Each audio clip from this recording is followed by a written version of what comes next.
Bonjour monsieur. Alors nous, comme on travaille dans le domaine de la santé, évidemment, on est très concernés par le bien-être de nos employés. Donc vous, qu'est-ce que vous attendez de ce travail, de cet emploi? De ce travail ou de cet emploi? C'est pareil. Ah non, c'est pas pareil.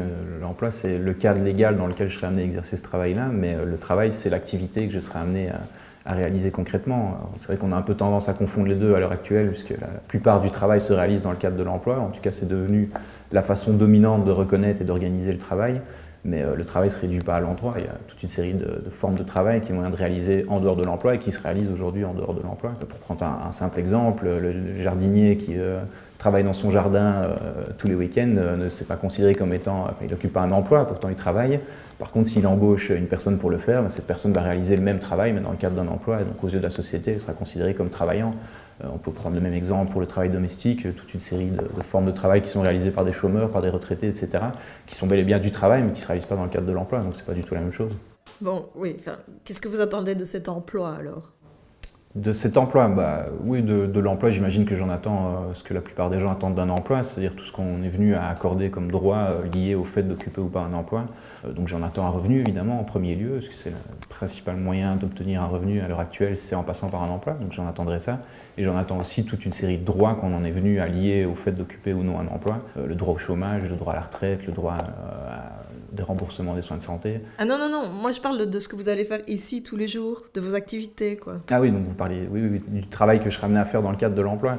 En ce qui concerne ce travail-là, j'en attends malheureusement pas grand-chose, dans le sens où, par définition, le travail qu'on occupe dans un emploi, c'est du travail subordonné, parce que ce qui définit la relation d'emploi, c'est une relation de subordination.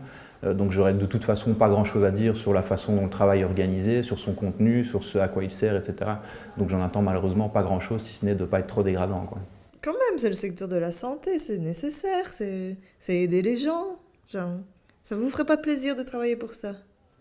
Si, oui, c'est vrai que c'est un travail nécessaire, ça c'est indéniable. Maintenant, ça n'empêche pas que c'est, comme toute autre forme de travail, devrait être rendu autonome, c'est-à-dire qu'il devrait donner la possibilité aux gens qui l'exercent d'avoir un mot à dire sur la façon dont il est organisé, sur le sens qu'il a pour eux, sur ce qu'ils ont envie d'en faire et ce pourquoi ils le font.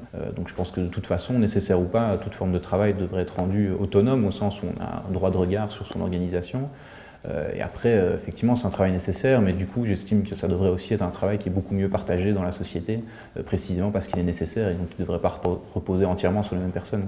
Bah, c'est pas possible. Non, on peut pas tous se partager le travail. Ah, il y a des formes de travail qu'il vaudrait mieux partager. Le travail nécessaire, c'est-à-dire le travail sans lequel une société ne pourrait pas tenir, comme effectivement les soins de santé, mais on pourrait penser au ramassage des poubelles, des choses comme ça. C'est du travail qu'il va de toute façon falloir faire, donc on considère que c'est quand même plus juste de le répartir équitablement entre tous les membres de la société, plutôt que de s'en remettre à une catégorie de personnes, généralement les plus précarisées, pour faire le travail nécessaire. Après, il y a d'autres formes de travail qu'on n'est pas obligé de partager. Il y a du travail qui est non nécessaire, mais qui est utile. À ce moment-là, on peut essayer de l'encourager. On peut penser qu'une société arriverait à vivre sans chanteur ou sans sculpteur, par exemple, même si ce ne serait pas très drôle. Mais c'est quand même du travail qui est utile, qui a une utilité sociale. Donc ça, il faut vraiment le favoriser, à condition évidemment qu'il soit exercé aussi de manière autonome, c'est-à-dire par des gens qui ont un droit de regard sur la façon dont il est organisé et ce à quoi il sert. Mais il y a par contre effectivement du travail qui est non nécessaire et qui en plus est nuisible. On peut penser au travail dans l'industrie pétrochimique ou du travail dans le nucléaire par exemple, ou en tout cas dont la nocivité parfois est plus importante que son utilité sociale. Bon, ces formes de travail-là, on peut dire qu'a priori, il vaudrait mieux les réduire en fait.